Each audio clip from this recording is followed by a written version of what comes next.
Olá, sou Gilberto Barbosa e está começando mais um programa Missão Mundo. Hoje vamos conversar com um casal que está envolvido com viagens missionárias de curto prazo. Eles também serviram ao Senhor em alguns campos missionários, mas você vai acompanhar tudo isso no programa que já está começando. Missão Mundo, com Gilberto Barbosa. É um prazer estar aqui com você em mais um programa Missão Mundo. O objetivo desse programa é aproximar você, sua família, sua igreja, dos nossos queridos missionários, dos campos missionários onde eles estão servindo ao Senhor. Este programa é uma realização aqui da Luz para o Caminho, da LPC.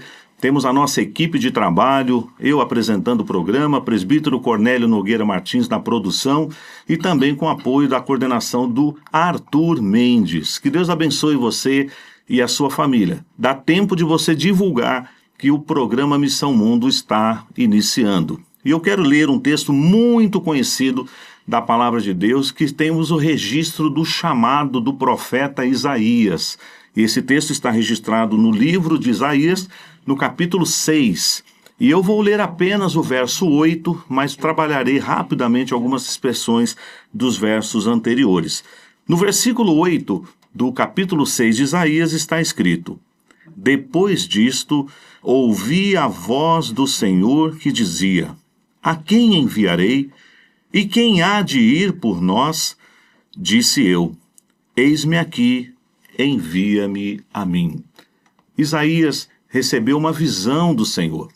Esse capítulo começa dizendo: No ano da morte do rei Uzias, eu vi o Senhor assentado no seu alto e sublime trono.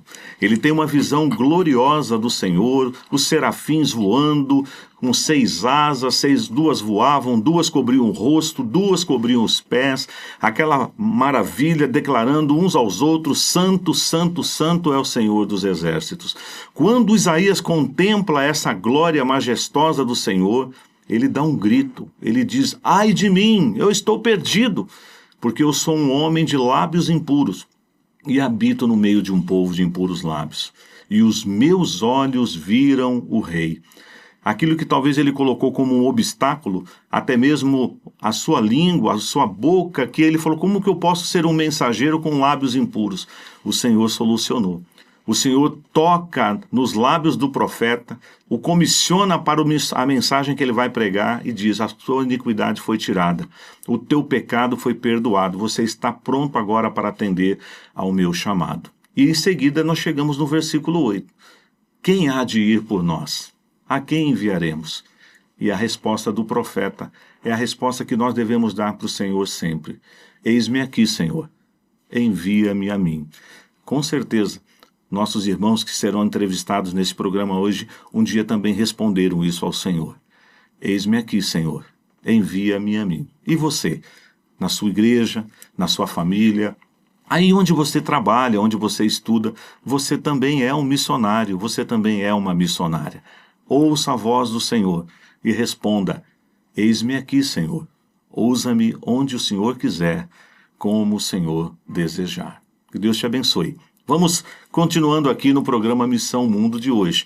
E é com alegria que eu vou conversar aqui no estúdio da LPC com esse querido casal que eu estou tendo a alegria de conhecer. Já conversamos um pouquinho fora do ar, que é os nossos irmãos missionários, o nosso irmão Josué e a sua esposa Karen. Que bênção ter esse casal aqui. Eles vão falar da família. Estou vendo uma foto bonita aqui, depois eu mostro. Fiquem curiosos aí, tá bom? Mas eu queria dar boas-vindas em nome da equipe do programa Missão Mundo, da LPC, ao irmão Josué e à irmã Karen, por ter aceitado o nosso convite. Sejam bem-vindos. Muito obrigado, gente, que agradece o convite. É sempre uma oportunidade de poder falar um pouco do projeto que Deus tem feito através da nossa vida. É uma alegria estar aqui. Muito obrigada, é um prazer estar aqui com vocês, conhecendo vocês, né? Amém. E compartilhando de tudo isso que o Senhor tem feito. Amém, graças a Deus. A primeira pergunta que a gente sempre faz, Josué e Karen, é para conhecer a história de vocês, né? Antes de se conhecerem até, como foi que Deus trabalhou no coração da Karen e no seu coração, Josué, em termos de experiência com Cristo, o chamado, os preparativos, até aquele dia, que eu já sei, mas não vou contar, que vocês se conheceram. Então, fique à vontade para o Josué começar, ou a Karen, como vocês desejarem. Bom, é sempre bom relembrar, né, daquilo que já passou e de tantas coisas que o Senhor já operou na vida da gente. Comigo, em particular, foi um momento de ser chamada, né, de entender que realmente Deus estava me separando para a missão integral. Veio num momento, assim, bem conturbado na minha vida, onde eu estava passando por um momento de depressão profunda. E Deus estava me tratando ali, né? Sim. Ele me separou realmente para estar sendo trabalhada, para reconhecer quem Deus é, reconhecer quem eu era naquele momento, né? Como pecadora que precisa desesperadamente da salvação do Senhor Jesus. E naquele momento, por volta dos meus 18 anos, 19 anos, eu entendi que a minha vida tinha um propósito, tinha alguma coisa para eu fazer nesse reino que o Senhor tem e que era para estar trabalhando para Ele integralmente, né? Naquele momento eu não entendia muito bem o que estava pela frente ali, o que viria. Eu trabalhava já, fazia faculdade e ficou um pouco confuso para mim entender tudo o que o Senhor estava me chamando. Depois de um período, com a orientação do meu pastor, eu venho da Igreja Presbiteriana Independente. Sim. Ele me direcionou. Ele falou, já que você, então, está querendo, vamos caminhar um pouco junto. Ele, com muita sabedoria, foi trabalhando essa questão do chamado. Eu fui fazer o Centro Evangélico de Missões. Sim. Foi lá que eu conheci o Josué.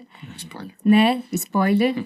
Então, assim, Deus conduzindo tudo até esse momento, né? Então, foi muito bom e um privilégio poder fazer o Centro Evangélico de Missões e poder se preparar melhor para a obra do Senhor, né? Mas que bênção. Sim. Eu cresci num lar evangélico, a Karen também não comentou, mas ela também cresceu na Igreja Presbiteriana Independente ou na Igreja Presbiteriana do Brasil, aqui em São José do Rio Pardo, aqui pertinho. Mas eu sempre conto que antes de eu nascer de novo, de ser regenerado por Jesus, eu era crente. Aquele crente bem legalista, hipócrita, vivia uma vida... Eu lembro de ter feito a minha profissão de fé sem ter nascido de novo. Algo que, assim, meus pais...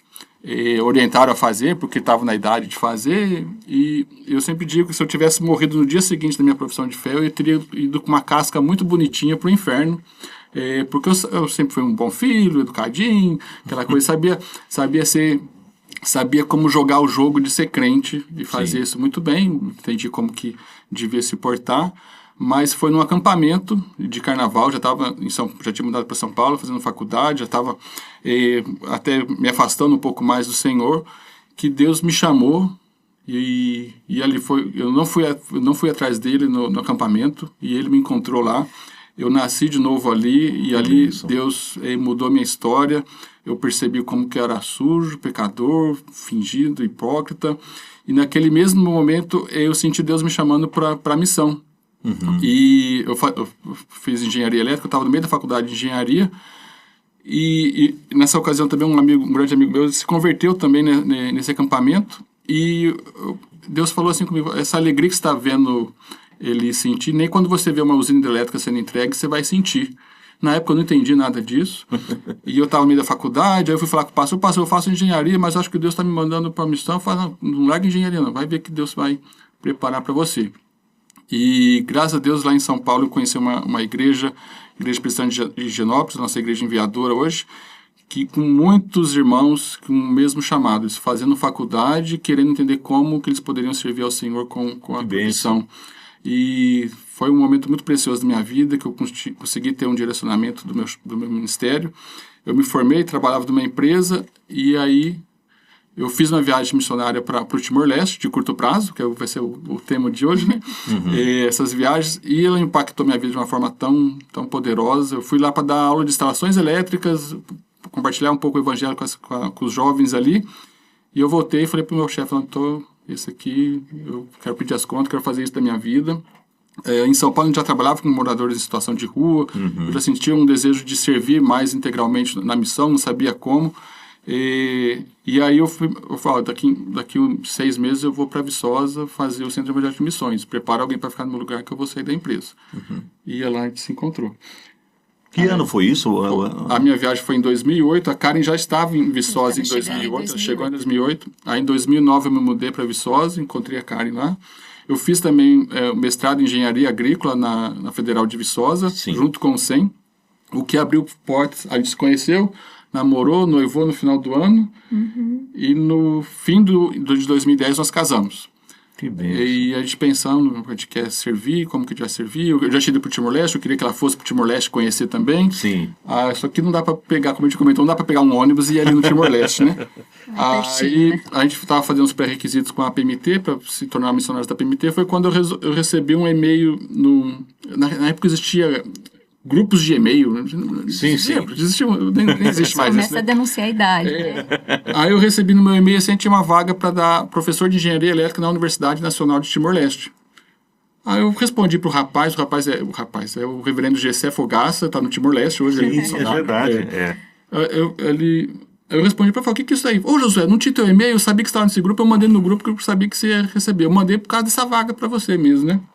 E aí eu me inscrevi, a gente foi aceito, a gente interrompeu o processo com a PMT, a gente foi como o que a gente tem chamado, na época chamava de bivocacional, hoje estamos falando em covocacionado, né? Sim. E a gente chegou lá para dar aula na faculdade de engenharia do Timor-Leste. Aí vocês foram até então, era só vocês Só dois? nós dois. E Não tinham filhos ainda? Não, não antes de filhos e nenhuma agência. A gente foi muito por conta. Tá, E- foi através, vamos dizer, Deus abriu essa porta Abriu, através da proposta do emprego, né? Exatamente. A gente foi lá por entender que era Deus escancarando a porta pra gente ali Sim. mesmo. E tinha uma coisa que na época nos interessava muito, que era a possibilidade de não precisar correr atrás de sustento. Que todo missionário sabe o quanto dificuldade, sim. é complicado, Captação né? de recursos. Captação de recursos, né? A gente entende hoje que era muito uma questão de não querer depender do Senhor. Eu falei, não, que beleza, a gente vai para o Timor-Leste e vamos receber um salário. Nossa, o melhor dos dois mundos. A gente vai servir em missão e não precisa visitar a igreja. A gente ficou no Timor-Leste sem salário. Eles não nos pagavam. A gente chegou lá, eles não pagavam. Você estava falando Vocês antes vão de... mostrar para vocês que vocês Não. quem é o Quem te provedor sustenta. aqui sou eu, né? Exatamente essa é a história. A gente exatamente. ficou, acho que uns 4 meses. Nenhum dos professores recebia. Tem coisa de corrupção e tudo mais. Só que Deus providenciou. A Karen foi voluntária numa organização lá que recebia...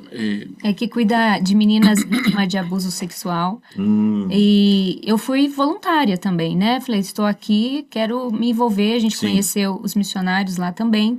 Tem muitos missionários brasileiros, né? Por conta da língua lá.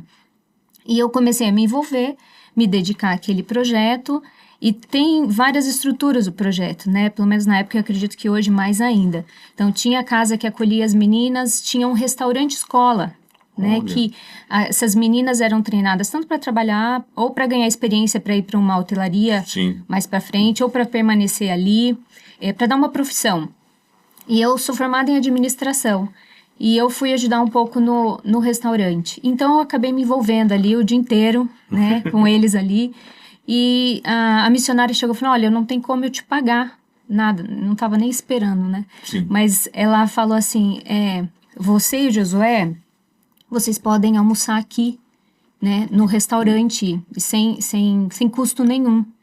Era o melhor restaurante ainda é o ainda, melhor né? restaurante do Timor-Leste. do Timor-Leste. Muito premiado. Que bênção. O chefe brasileiro, comida boa. E ali a gente viu o cuidado do Senhor e Deus falando pra gente, quem te sustenta sou eu. Exato. E o Josué conta que ele gostava de comer camarão. Não gostava. tudo. Quando você trabalha como engenheiro, tem vale de alimentação, você pode ir nos restaurantes que você quer, né? E eu lembro que gostava muito da vivenda do camarão, comer camarão. E quando eu já estava nessa caminhada missionária há 2 anos, eu falei, nossa, saudade de camarão, né? E eu lembro que antes da gente ir para o Timor-Leste, a gente quis comer o camarão na praia e estava muito caro. Falei, amor, a gente não dá para comer camarão. A gente acabou comendo. A gente comprou. Foi comprado no A gente mercado. comprou no mercado e comeu. Né? No Timor-Leste, Deus nos regou a camarão. Sem a gente ter dinheiro. A gente não tinha um lugar para morar, era muito caro morar lá. Um conhecido de Mococa, uma cidade vizinha nossa lá, que estava no Timor-Leste, ele cedeu o fundo da casa dele para a gente morar, pedindo um favor para a gente ficasse na casa dele. Falou, nossa, a gente não tem onde morar. Deus cuidou de onde morar, o que comer. Olha só. E ele falou assim, Josué, quem te sustenta sou eu. Aprende Deus, isso. Aprende. Às vezes a gente, assim, claro que, como você falou, o Senhor, ele sonda nossas motivações. Né? Exatamente. Ele penetra onde... Às vezes você pode até falar assim, não é que eu estava querendo dizer que a carreira era autônoma, independente de Deus. Eu não queria ser pesado para a igreja naquele às momento. às vezes mas Deus falou assim, mas isso pode gerar uma falsa ideia. E não, aí mas Deus falou, não era uma falsa ideia, era uma ideia profunda do meu coração de que eu conseguiria sustentar sim, minha mas Deus família. ensinou, né? Deus ensinou muito no bem. próprio local lá. Exatamente. E vocês ficaram quanto tempo no Timor-Leste? Esse projeto era para ser um projeto de 5 anos. A gente ia pegar a turma e caminhar com eles por 5 anos, mas por todas essas questões de falta de salário, tudo, eles interromperam no final do primeiro ano. A gente só ficou 1 ano. Um ano. Mas a gente percebeu também a necessidade de ter uma agência por trás. Tá. Aí falou, não, a gente não consegue isso sem alguém para... Aí retornaram ao Brasil. Tanto por questão de apoio mesmo, quanto a questão de prestação de contas. A gente fala, poxa, a gente fala para quem? A gente tinha alguns parceiros nossos, eu falo, não, a gente quer falar o que está fazendo, a gente quer orientação, se está certo, está errado, quando está no caminho certo, o que está fazendo aqui no Ministério. A gente estava com o apoio das nossas igrejas, né? Mas você ter um papel de uma agência que sabe realmente as dores, que consegue te ajudar num momento difícil. A gente passou numa situação de eleição lá no Timor-Leste, que é muito tenso, e ali a gente falou, não, a gente precisa mesmo ter gente assim que entende, né? Entende um pouco do campo, entende o que é a vida do missionário, né? E no caso, os filhos chegam em que momento? Eles nascem no campo missionário ou nasceram no Brasil? Nasceu no Brasil. A gente no Brasil. Um no Brasil e o Mateus na Indonésia. A gente voltou para o Brasil, então, em 2013. Certo. Aí a gente planejou ter o nosso filho em 2013. O Daniel nasceu em novembro de 2013. Aí, nisso a gente estava fazendo os pré-requisitos para se filiar à PMT. Exato. Tá. Em 2014 a gente foi convidado para cuidar da igreja presbiteriana, era uma congregação presbiteriana em Casabranca, cidade do presbítero Cornélio, que a gente ficou 2014 ali, enquanto a gente fazia os preparativos e pensava em qual seria o campo. Aí Deus orientou para ir para a Indonésia. Em 2015 nós fomos para a Indonésia com o Daniel, ele completou 2 anos lá. Sim. Exato. O mais velho. O mais velho, Daniel completou. Aí depois de 3 anos o Mateus nasceu lá na Indonésia. E ele não é indonésio, para o Brasil ele é indonésio, para a Indonésia ele é brasileiro. Exatamente. Vou brincar, ele tem dupla nacionalidade. Não, não pode nem falar isso. Não. O indonésio, você só é indonésio se você tem descendência sanguínea de indonésio. Independente de ter nascido lá. Né? Entendi. Não é geográfico como o Brasil. Hoje eles estão com quantos anos? Daniel fez 12, Mateus 9. Diferença de 3 anos. 3 anos. Que bênção. E aí, bom, nesse período, quando vocês terminam para os pré-requisitos da PMT, agora vocês vão para um outro campo missionário, você até mencionou aí, né? Que é a Indonésia. Isso. Como que foi essa experiência, né? Foi muito... Os nossos 3 primeiros anos foi muito difícil para a gente, porque a Indonésia tinha essa questão de... conseguia entrar no país de uma maneira... Na época ele tinha um contexto de perseguição religiosa um pouco mais intenso, hoje não está tão assim. E a estratégia que a gente viu com uma organização parceira, que era a Interserve, na ocasião, era através das nossas profissões, tentar um visto de trabalho, alguma coisa assim. A gente ficou por 3 anos tentando um visto de trabalho na Indonésia e não conseguia. A gente teve os 2 primeiros anos, era um visto de estudante de indonésio. Aí imagina você, está numa cidade no meio da ilha de Sumatra, que não tem razão nenhuma para o estrangeiro morar lá, a menos que você trabalhe na Chevron, uma empresa americana que tinha lá na cidade, e com a família, com filhos. Você trabalha onde? Não trabalho. O que você está fazendo? Eu estou aprendendo indonésio. Por que aqui? Aí, tipo, os nossos relacionamentos com o indonésio, eles eram muito truncados, superficiais, né? A gente tentava se aproximar e falava, mas teu dinheiro vem da onde?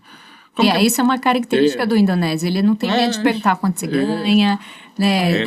São bem assim. São muito assim que a gente se assusta, mas é normal. Lá. Exato. Tinha uma ocasião, um amigo indonésio que estava me aproximando mais, assim, ele começou a fazer daqui a pouco ele vai dar um checkmate na gente aqui e não sabe o que fazer, né? E com a PMT, a gente geralmente monta os projetos a cada 3 anos, faz o projeto, depois renova, aprova e vai, né? No final desses 3 anos, a gente fala, não vai dar certo ter visto aqui. Vamos voltar para o Brasil, provavelmente para falar que não vai dar certo mais. E no Brasil, a gente orou a Deus, falou, Deus, se o senhor quer que a gente volte para a Indonésia, dá um visto para a gente. né? E assim, eu já estava meio querendo voltar, até pensando em voltar. Com a fé pequena da gente, né? De falar, não vai dar certo. Lógico que a gente vai ter que arrumar alguma coisa aqui no Brasil, né? E pra gente era uma tristeza muito grande, né? Porque investimos aqueles 3 anos e não somente aqueles 3 anos, é todo o preparo. Sim, claro. Entendendo que o Senhor estava levando a gente pro transcultural e não para estar aqui no Brasil. Então, foi um momento muito difícil, mas... Aí a gente recebeu um convite de mudar de cidade e trabalhar nesse projeto que cultiva pepino do mar. É um projeto muito interessante. E eu falei, pepino do mar? Não, eu sou engenheiro de ciências, eu não gosto de biologia. Eu vou pedir para você explicar um pouquinho aí para nós o que é isso. Pepino do mar, ele apesar de falar pepino, ele é um da família da estrela do mar. Ele é um bicho. Ele é um... Tá. Ele Ser marinho ali, vamos dizer assim. Um bicho marinho. E parece uma minhoca grande. ele é conhecido como o filtro do oceano, porque ele come a terra da areia e defeca a areia filtrada, já retira os nutrientes. E ele é uma iguaria na culinária chinesa. É algo assim. E durante séculos, nunca foi cultivado. De 15 anos para trás que começou a acabar, falando, vamos cultivar. Só que aí percebeu que é muito difícil. E existem só 5 empresas no mundo que está tentando fazer isso, e só 3 conseguem fazer a reprodução em cativeiro. E uma delas é essa empresa de missionários que estão lá na Indonésia, que consegue fazer. É algo assim, tremendo. E o meu trabalho na engenharia foi a construção da incubadora numa ilha afastada lá, todo esse apoio que eles precisaram nesse momento. Então eles fizeram esse convite, aí explicaram, não é só pepino do mar, não, a gente precisa de gente para fazer isso. Não, isso aí me interessa. Então, aí a gente foi. Aí eu falei, não, mas a gente só vai se for ter o visto. Isso, no retorno, né? Isso. Sim. Aí antes, a gente no Brasil, a gente recebeu o visto. Falei, não, deu certo o visto aqui. Quando você chegar aqui, você vai chegar com o visto cultural, e depois você pega o visto de trabalho. Falei, nossa, abriu, então a gente vai. Então ficou muito né? claro. Aí ficou muito claro. E a gente chegou lá, 2 meses depois, a imigração aparece lá, querendo extorquir o pessoal assim, e pronto para nos deportar. A gente até brincou, falou, Deus, mas você falou para vir para cá e... Nos deu um visto para gente ser deportado agora. Para mudar de cidade, a gente mudou de cidade, vendeu as coisas, teve que comprar coisas novas na cidade. Falou, para ser deportado aqui, mas... Que brincadeira de mau gosto que é essa, né? Com a nossa família, tudo, né? Tipo, brigando com Deus. O Mateus já tinha nascido? O Mateus já tinha 2 anos já. Aí a gente estava ali numa situação bem complicada ali. Todo o problema foi que a Indonésia quis realmente extorquir. A gente não aceitou, não pagou a propina que eles estavam pedindo. Então, a gente estava prestes a ser deportado. Aí foi quando eu estava com o Daniel no hospital, ele estava fazendo algum tratamento lá, e o nosso amigo que trabalhava com a gente ligou e falou, Josué, todo mundo está sendo deportado, menos a sua família. Olha. Aí... Foi um misto de emoção, né? Sim, Triste, por eles, né? Pela situação. Mas aquilo ali foi um marco na nossa vida, assim, na nossa jornada, entendendo que Deus abre, Deus fecha a porta que Ele quiser. Exatamente. Né? Não é um visto que vai te impedir de ficar. Não é... E se você analisar, assim, até nós fizemos a pergunta introdutória, mas ela já nos trouxe outras, né? Sim. Você que está acompanhando aí o programa já viu, que eu sempre falo isso na abertura dos programas, quando escuto os testemunhos, como Deus é maravilhoso, a maneira como Ele converte o coração, como Ele chama, e o preparo de vocês, olha, tudo que você fez, a sua formação acadêmica, teve frutos no trabalho, abriu portas. E assim, talvez o dono lá da empresa, aqueles que tiveram que voltar, eles não entendem, ou não entenderão jamais, que eles foram instrumentos nas mãos de Deus para vocês dois entrarem lá. Sim. Para eles voltarem e o visto ser autorizado e vocês permanecerem. Exatamente. Todos poderiam permanecer, todos. Estavam todos fazendo direitinho, mas as portas se fecharam para ele. Falou assim, não, o meu plano era este, trazer o Josué e a Karen até aqui e provar para eles. Foi eu que estou cuidando de vocês. Exatamente. E foi realmente isso. Eles conseguiram depois reverter a deportação, depois de 3 ou 4 meses, eles conseguiram retornar. Mas é algo que o senhor comentou e eu lembrei assim, que eu sempre brinco. Tem aquele filme Quem Quer Ser um Milionário? E acontece com o rapaz que ele sabe todas as respostas porque ele viveu... Todas as perguntas tinham a ver com a coisa que ele viveu. Eu falo, nossa, esses 5 anos depois que a gente passou, depois desses 3 primeiros iniciais, 5 anos... Eu falo que eu vivi como se fosse aquilo ali. Eu fui muito grato a eles por essa oportunidade de trabalhar, que muitas coisas que eu pude fazer no campo. Falei, como você sabe fazer isso, José? Não, que eu trabalhei na oficina do meu avô na autoelétrica, eu sei arrumar o alternador do negócio aqui. Mas como você sabe fazer isso? Ah, porque eu... vários detalhes. Eu falei, cara, não sei porque eu sei fazer isso. Ah, não lembrei por causa disso. Lá atrás, ou quando nós estamos no processo, no caminho, a gente não entende. Por que eu estou passando por isso? Ou por que eu estou aprendendo isso? Aí depois Deus fala, eu vou te mostrar. Não, e teve vários momentos que você falou, mas José, mas você sabe disso também? Cara, eu aprendi isso aí para usar aqui agora. Tem uma foto, que realmente eu tirei a foto daquele momento, que era o Josué na frente da nossa casa, assim, arrumando uma placa solar. E um dos objetos de estudo, na verdade, que você fez no mestrado... foi energia solar na agricultura. Exatamente. E ele estava arrumando a placa solar que ia ser instalada lá na ilha, que tem energia elétrica metade do dia, super distante, no meio do nada. Para gerar energia. Né? Para gerar energia. E então, bombeamento de água do meio do oceano para a incubadora. Eu lembro, eu sou engenheiro eletricista, mas eu trabalhei com dimensionamento de bombas para usinas hidrelétricas. Eu não contei aqui, mas eu estava trabalhando numa empresa que construía usina hidrelétrica. Olha só. Como Deus tinha falado naquele momento lá atrás. E foi muito gratificante poder ver tudo isso acontecendo assim, nessa caminhada. E esses 5 anos lá, né, depois de toda essa situação, né, que Deus confirmando, sou eu que estou conduzindo, né, e vou continuar conduzindo. Como esse momento atual, que daqui a pouco a gente vai falar dele, é Deus sempre conduzindo. Mas o que vocês destacariam, assim, que marcou, confirmando o chamado de Deus no coração de vocês? Deus está realmente confirmando que era assim. Algumas coisas a gente não entendeu no primeiro momento, mas assim, que vocês trazem no coração como coisas positivas, mesmo as lutas que devem ter enfrentado. Família, né? A gente fala às vezes de forma muito romântica, né? Aqui no Brasil, do campo missionário. Ou às vezes a gente até comete uns comentários infelizes. É fácil, meu irmão, só quem está vivenciando, né? Ou tem aquelas ideias às vezes assim um pouco exageradas. Penso que vocês estão num lugar inóspito. Existem sim missionários que às vezes estão em condições assim, mas não é toda a realidade. Mas vocês enfrentaram lutas. Mas o que marcou, no caso, o teu coração, Karen? Talvez ali, dividindo a ser esposa, ser missionária, ser mãe, o Josué sendo bênção também na parte profissional. O que marcou esses 5 anos de vocês na Indonésia? Eu acho que eu poderia falar muitas coisas, porque em vários momentos, e como você bem falou, o campo te dá várias situações de ver a sua fé testada, de perguntar para Deus, eu estou aqui mesmo nesse lugar que o Senhor quer? É para eu estar aqui mesmo? Porque são muitos os motivos que podem te tirar do campo, e nós passamos por isso em várias situações diferentes, claro. Né? Situação de risco na gravidez, um diagnóstico do meu filho mais velho. Depois nós tivemos problemas financeiros, a própria Covid, que foi um tempo assim, muito temeroso, e a gente decidiu ficar lá, com certeza guiado pelo Senhor. Então, esses momentos vão sempre nos lembrando. Peraí, eu tô com você. Olha o que eu já fiz, né? Olha o que eu ainda vou fazer. Espera, tenha paciência. Eu acho que isso são momentos que a gente precisa ter, porque o homem é danado, né? A gente esquece das coisas. Verdade. Né? Então, o Senhor é gracioso em de novo te lembrar. Mas não só falando das coisas que foram difíceis, assim, para mim, acho que tá louvando ao Senhor com irmãos que não são da mesma língua, e a gente está falando a mesma coisa, e a gente está vivendo o mesmo amor. Nós temos o mesmo Salvador. E a fé em Jesus, aquilo ali enche meu coração e, assim, me dá um pouquinho da grandeza do Senhor, sabe? Imaginar que realmente o propósito de Deus, de ver a sua glória se perpetuando em todas as nações, em todas as tribos, línguas, povos e nações, é tremendo, né?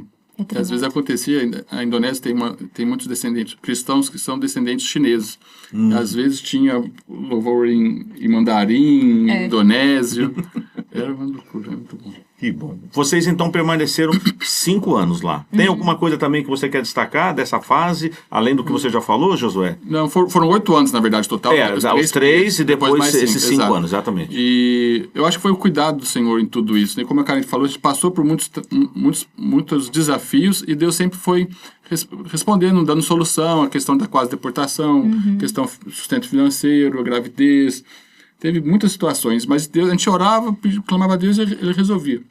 E o que fez a gente sair da Indonésia realmente foi uma oração que Deus não respondeu para curar nosso filho da asma. Ele estava com uma crises asmáticas terríveis, assim, eu tenho a primeira ocasião eu estava na ilha, trabalhando na ilha, 2h30 de barco e tudo mais, e a Karen ficava na cidade com as crianças, e o Mateus, o mais novo, teve uma crise asmática lá e precisou correr sem respirar para o hospital e tudo mais. E a gente tentando entender, Deus, cura, o que está acontecendo, o que causa tal. Depois de quase 2 anos, 1 ano e meio, 2 anos, tentando entender o que era, a gente percebeu que era a qualidade do ar, porque a gente saía da Indonésia, Ele melhorava. Ele melhorava. Aí a gente percebeu, assim, acompanhando alguns sites que monitoram a qualidade do ar, que realmente as crises aconteciam quando a qualidade do ar piorava. A gente tentou achar ali na região algum lugar que poderia ser... Uma condição melhor, né? Mas a gente não encontrou. A gente acabou, então, voltando para o Brasil. E assim, na verdade, o reverendo Cássio Silva foi nos visitar, a gente explicou a situação para ele, tudo. E a gente não tomava a decisão de voltar para o Brasil, sair da Indonésia, porque a gente não sabia para onde ir. E crendo que Deus poderia resolver esse problema também, a gente estava na esperança de que ia resolver, a gente ia entender, ele ia ser curado e tudo mais. Mas o Cássio falou algo muito sábio para a gente. Ele falou assim, primeiro vocês têm que decidir se vocês têm condições de ficar na Indonésia. Se vocês podem não saber para onde vocês vão, mas primeiro avaliam. Sim. E avaliam também se você sair hoje, vai ter algum prejuízo para o ministério que está sendo desenvolvido. Aí a gente pensou, conversou, orou, falou, a gente não aguenta mais ver o Mateus nessa situação. Que era assim, antibiótico atrás de antibiótico, inalação, bombinha. Eu falei, não. E foi uma alegria também ver que a gente não era necessário. Eu entendo, sabe? que é isso que o missionário sempre fala, né? Quando a gente vai, é usado por Deus, semeia a palavra, o nativo começa a se envolver. Sim. A igreja que foi plantada na ilha foram com os 2 indonésios locais. A gente contratava funcionários com formação teológica. Dava o treinamento para cuidar do cultivo do pepino do mar. Esses meninos já moravam em ilhas, eles tinham facilidade para morar na ilha. E a igreja começou numa casa lá, começou com eles. Não Olha teve, só que bênção. assim, além de treinar eles, discipular eles, caminhar com eles junto assim, na plantação da igreja, eu tive praticamente 0. Eles que moravam lá, vai se relacionando com as pessoas aí, encontra os povos cristãos. Foi o trabalho de prepará-los. Sim, sim. Né, de permitir, de dar ali aquela estrutura, né, o apoio que eles precisavam, o conhecimento que eles precisavam para caminhar sozinho, né? E a gente já estava nesse ponto, né? Entendi. Que as coisas poderiam continuar caminhando, até na parte mais técnica do Josué dava para substituir, e ele já não foi aquela peça fundamental na quase deportação, onde que ele era fundamental ali. A implantação da incubadora. Exatamente. Então a gente foi vendo isso. E assim, lógico, com uma tristeza. Sim. Você olha, poxa, não queria ir embora, agora que muitas coisas iam estar acontecendo. Mas também com uma alegria de ver assim que o nosso tempo chegou ao fim. Nós tivemos um programa aqui, entrevistamos um casal, também da PMT, e eles tiveram essa transição de campo. Quando saber a hora de chegar, a hora de sair, e ter essa sensibilidade, né? E é claro que talvez essa questão é importante do cuidado familiar. Às vezes a gente, não, mas tem que ir lá. Claro, Deus poderia curar o Mateus, né? Nós cremos nisso. Sim. Mas Deus também permitiu que ao voltar, e a qualidade dele de saúde melhorou, creio eu, né? É saudável. Ele não toma mais nenhum remédio. Nem parece que tinha aquelas crises, exatamente. E Deus hoje tem um novo desafio para vocês. Vocês estão no Brasil de volta há quanto tempo? A gente voltou no começo de 2024. Em 2 anos. Tá, 2024, então 2 vou anos. completar agora 2 anos. 2 anos. Completou em fevereiro agora. E aí, é claro, talvez na volta, ainda com aquela interrogação, Isso. Senhor, o que o Senhor quer, né? Aqui no texto que nós lemos na abertura do programa fala, né? A gente ainda está aqui. Quem adia por nós, né? Aí você fala, Senhor, nós fomos, te servimos, agora nós estamos voltando na base e pronto para ir, para onde o Senhor nos enviar, ou que outro trabalho, e o que vocês estão fazendo atualmente, vocês imaginavam, ou é algo que Deus foi trabalhando no coração de vocês? Como que foi isso? Quando a gente retornou, a PMT deu 6 meses para a gente, José, volta, fica com a família aí, a gente vai pensar, foi muito traumático todo esse processo, porque antes, a gente tentou ficar no Japão, a gente passou uma temporada lá explorando, Por 2 anos. e Deus também fechou as portas. Tá. Né? E foi interessante. Mas teve essas 2 transições que foi bem traumático para a nossa família e para as crianças também. E o Japão, que a gente achou que ia ser mais longo, cortou ali em 2 meses, já não deu certo. A gente voltou bem quebrado. E chegando no Brasil, o reverendo Castro falou, não, José, fica tranquilo, eu preciso saber o que eu vou fazer. Não, descansa. E eu lembro que teve o Domingo da Igreja Perseguida, que o DIP. O DIP. Nossa, foi muito difícil. Foi. Isso vocês voltaram para a cidade de vocês aqui? Isso, Voltamos. São José, isso. E teve o DIP na igreja que a gente estava lá, nossa, mas foi uma choradeira da minha, assim, foi, Deus, tá falando que tá precisando, a gente estava lá, ué. A gente estava lá. Oh, meu Deus. A gente orando ali, foi, poxa, foi difícil. E a gente imaginava essa questão das transições e essa faixa etária que nossos meninos estão, a gente entende que precisa dar uma estabilidade para eles. Quando a gente voltou e foi direto para São José, eles já se matricularam na escola, tudo. A gente estava ainda cogitando vir para São Paulo, mas aí passou uns 2, 3 meses e falou, eu não quero tirar eles daqui da escola. Vai ser uma outra transição, mesmo que dentro do Brasil vai ser uma outra transição. Claro. E a gente imaginava que possivelmente a gente ia se desligar da PMT, porque não vamos inventar um Ministério Transcultural aqui em São José do Rio Pardo. Né? Eu sei que tem alguns hispânicos lá, mas nada que justifique um projeto aqui, né? E a gente foi conversar com o Beto e a Vanja, eles são missionários da PMT também responsáveis pelo cuidado de missionário. E eu estava com a ideia de fazer, nesse processo que ele estava procurando um novo campo, eu fui para Uganda, uma empresa uma agência missionária de engenheiros, que tem escritório em algum lugar para explorar esse trabalho também, acabou não dando certo. E eu pensei, de repente eu posso fazer isso. A família fica aqui em São José e eu vou para os campos dar um apoio em qualquer área nos campos. Sim. Quando eu comentei isso com eles, em vez de fazer isso e só você, porque vocês não organizam uma viagem missionária e levam uma equipe, mobiliza a igreja. Olha que benção. Aí foi interessante, mas será que não precisa? Aí a gente comentou com o reverendo Castro e falou, não, dá muito certo, a gente está precisando. Que tinha o reverendo Rubens e a Cintia que faziam isso. Mas eles fizeram isso uma vez, acabaram indo para o campo. Eles foram para a Argentina e acabou ficando. Isso acontece às vezes. Voltou o corpo, o coração ficou. Pois é. E foi interessante que no meio desse processo, ele falou, não, acho que pode dar certo. Será que dá resultado? E a Karen me lembrou, falou, amor, você foi para o Timor-Leste uma viagem de curto prazo e isso é missionário. Falei, nossa, é verdade, né? Acontece muito nos Estados Unidos, isso é algo que tem bastante, né? Que os missionários acabam de formar na faculdade, vão fazer uma viagem de curto prazo e geralmente é chamado ali. Então a gente apresentou esse novo projeto para a PMT, eles aprovaram e esse é o nosso novo projeto que a gente já está realizando há dois anos, de organizar viagens missionárias para campos da PMT. Então, eu vi recentemente, né? Inclusive, eu vou pedir para que depois a gente mostre um vídeo da última viagem missionária que vocês realizaram, né? Que foi Argentina, Buenos Aires. Você pode depois até compartilhar um pouquinho, mas a gente pode assistir esse vídeo para a gente ter uma experiência do que vocês vivenciaram ali, mas a gente vai conversar mais um pouquinho. Então, a gente vai assistir agora o vídeo que os nossos irmãos Josué e Karen, dessa viagem missionária de curto prazo na Argentina, foi agora em janeiro deste ano, né, 2026. Dê uma olhadinha aí no vídeo aí e a gente volta já aqui para continuar o bate-papo com esse querido casal.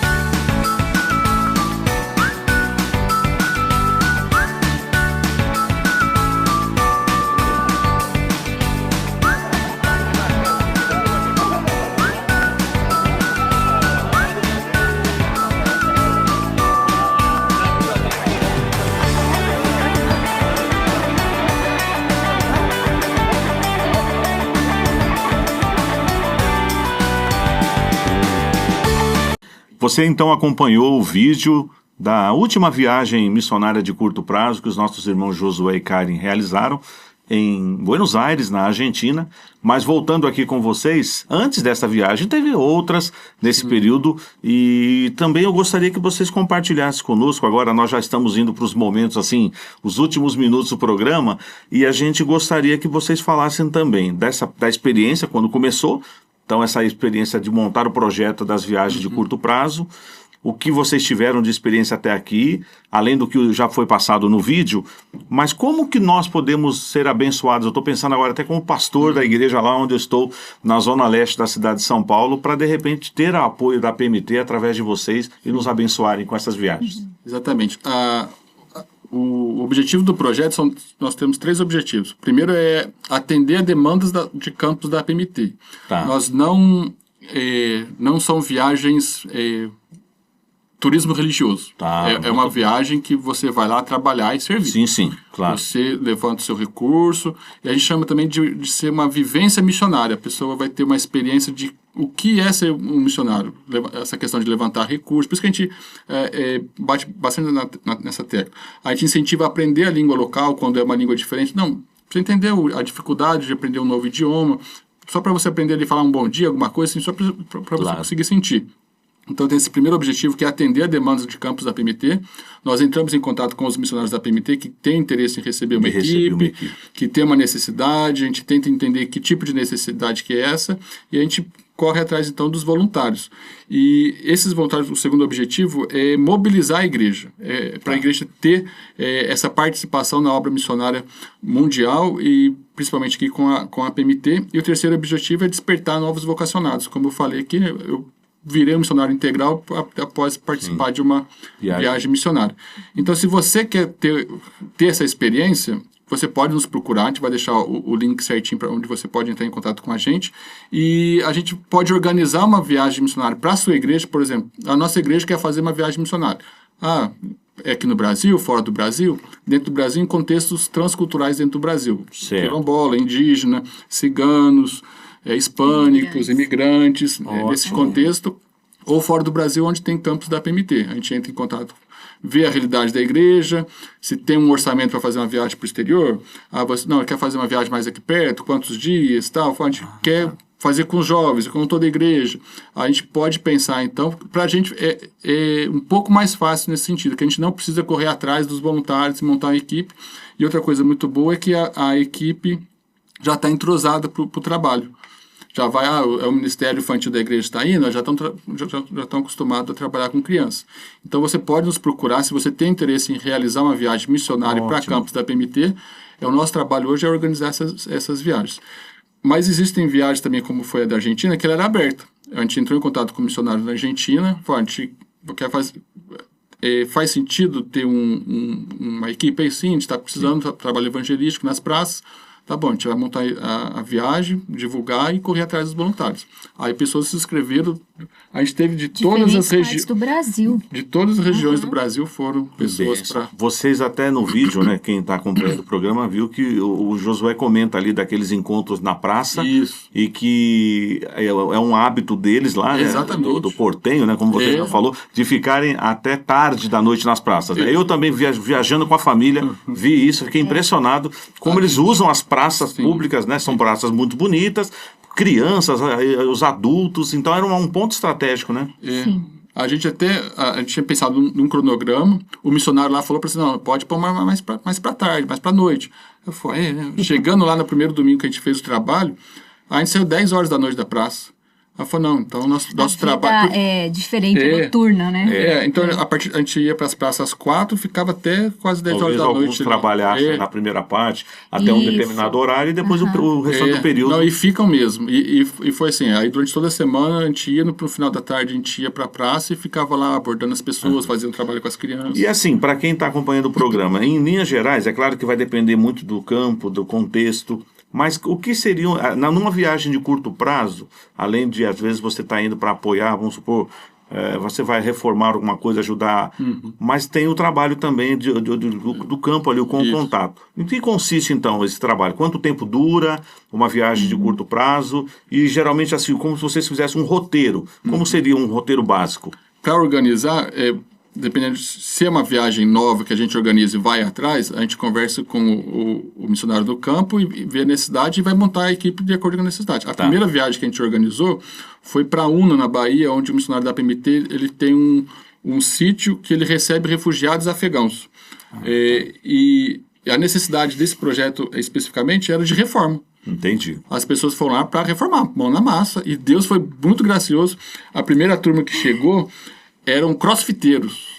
Muito fortes, Muito bem forte. apropriado para A gente tinha várias toras de eucalipto que tinha que carregar pro campinho que estava reformando. Você falou, nossa, Deus, os caras, rapazes enormes. Falou, nossa, Deus mandou as pessoas certas aqui. Deus sempre coloca as pessoas certas. É. Ele não erra, né? Então, nessas que a gente já conseguiu organizar, é sempre um grupo que era para estar ali mesmo. Com aquela característica, para aquela Exatamente. necessidade. Né? Exato.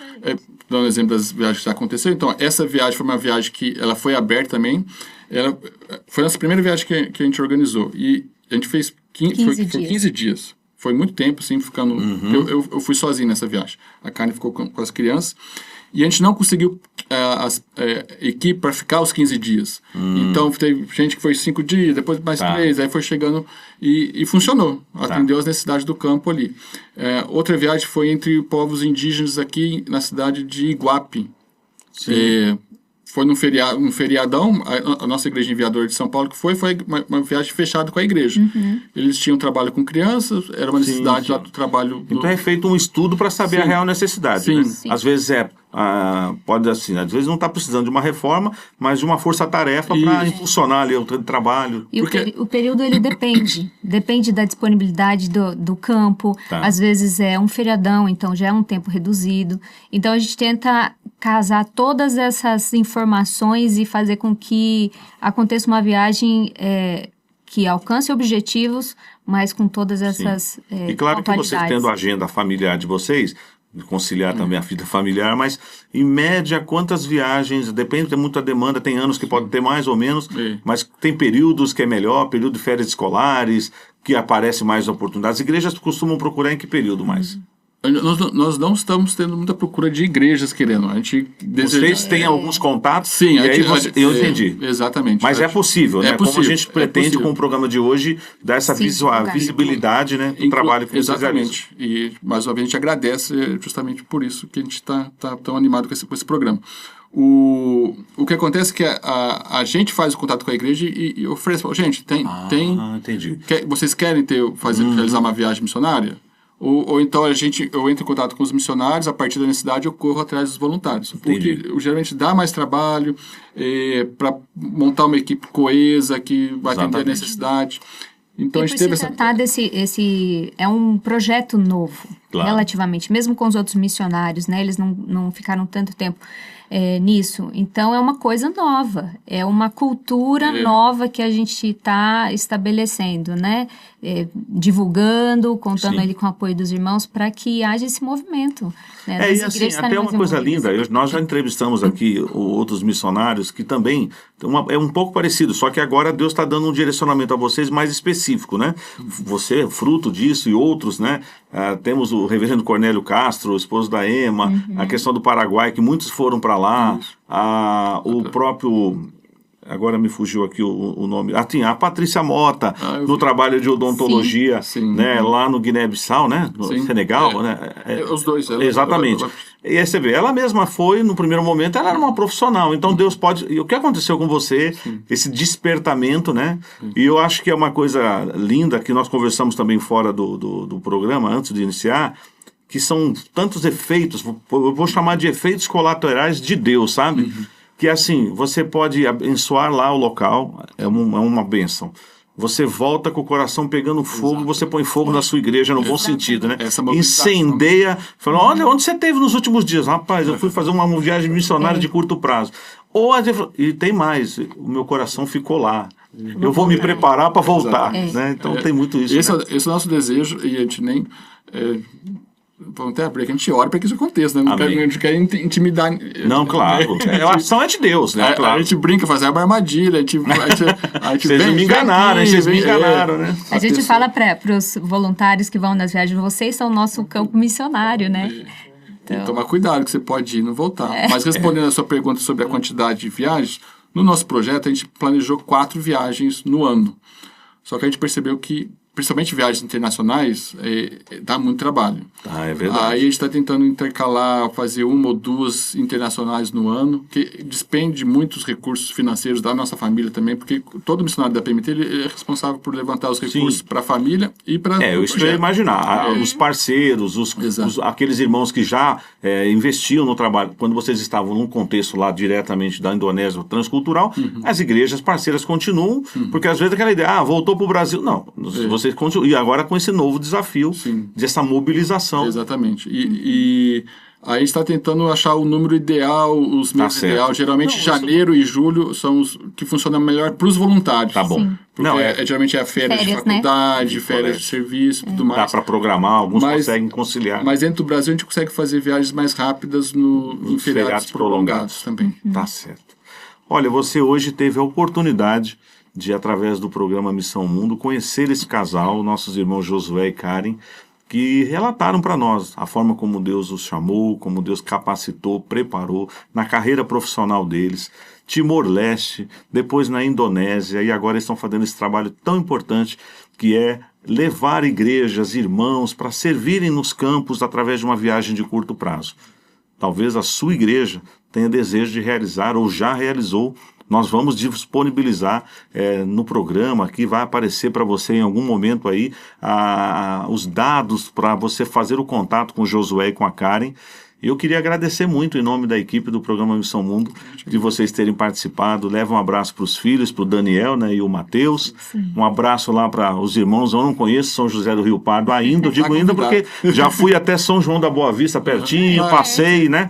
Tá quase lá. O Cornélio não me levou ainda em Casa Branca, mas antes que a casa não fique mais branca, né, eu vou visitar a terra dele também. Mas Josué, muito obrigado. Karen, muito obrigado. Foi uma honra. Eu já desfrutei da presença de vocês antes do programa começar, nós já conversamos, passamos algum tempo junto, mas foi uma bênção, eu me senti muito feliz de tê-los aqui. E o programa Missão Mundo tem esse objetivo. De tempo em tempo a gente convida quem passou por aqui para voltar, para trazer novidades. Então vocês podem falar com o presbítero Cornélio, olha, tem coisa nova, a gente está com um projeto, Deus está nos levando para um outro lugar, e a gente estará aqui sempre para acolher. Porque esse é o objetivo desse programa, aproximar as igrejas, as famílias dos nossos missionários, dos campos missionários. Sim. Muito obrigado, a gente que agradece. É um prazer para a gente estar aqui, falar desse projeto e ter esse programa aí como um caminho de divulgar e que outras igrejas venham fazer isso com a gente. Vai ser uma bênção. Amém. Você pode assistir este programa e tantos outros programas que têm sido veiculados pelo canal da Luz para o Caminho, acessando o canal do YouTube da Luz para o Caminho. Você também pode acompanhar o nosso programa que tem sido retransmitido, olha só, lá na Rádio SAF, na Rádio Pense Bem, da Sexta Igreja Presbiteriana de Uberlândia, e também nas plataformas de podcast, aquela que for preferida sua para participar. Então o programa Missão Mundo está com esse objetivo. Continuamos com esse propósito de aproximar você de casais como esse querido irmão, irmãos que estão aqui hoje e outros, para que a obra do Senhor continue avançando. E uma coisa linda que a irmã Karen também disse, de você ir numa outra nação e louvar a Deus com outros povos, em outras línguas, imaginar que esse é o propósito de Deus, anunciar a sua salvação entre todos os povos. Que Deus te abençoe, espero, se Ele permitir, estar com você no próximo programa Missão Mundo. Um forte abraço. Missão Mundo. Apresentação Gilberto Barbosa. Produção Cornélio Martins. Coordenação Jaider Silva. Direção Arthur Mendes. Realização Luz para o Caminho. lpc.org.br